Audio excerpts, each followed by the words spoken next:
Packers coming off a second loss to Brett Favre and the Vikings. How will they respond in Tampa Bay? Hey, how are you, folks? Jason Horowitz, NFL.com's Pat Kirwan. Glad to be with you here on CBSSports.com. It's the NFL preview show presented by Tyson Anytizers. And Pat, you talk about the Packers having to respond again this week. They had 3 touchdowns from Aaron Rodgers, but the same problem persists week in, week out. They cannot protect this guy. Well, they can't protect this guy, but that's going to get changed now.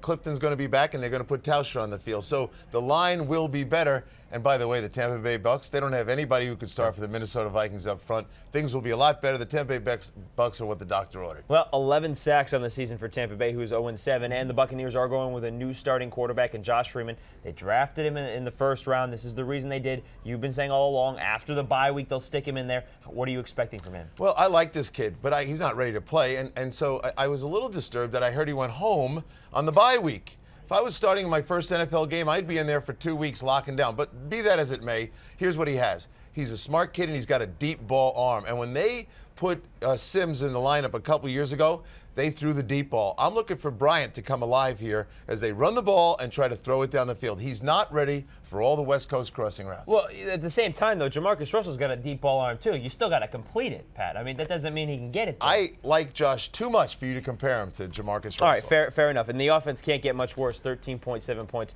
per game. What about the defense? Any chance the defense got better over the bye week? I don't think so. The scheme that they try to employ, they don't have the players for it. They want to play stout up front and 2-gap the tackles. They don't have those kind of players. They've been really vulnerable to the run. They're giving it up at 4.7 a carry. And quarterbacks against this team, 102 quarterback rating, which means they're not getting the quarterback. The quarterback's able to perform. The secondary's got questions in it. No, they did not get better over the bye. All right, what about the Packers here? Because now they're 4-3. And, assuming most people are going to pick the Packers, and almost everybody would say the Packers are going to beat the Buccaneers.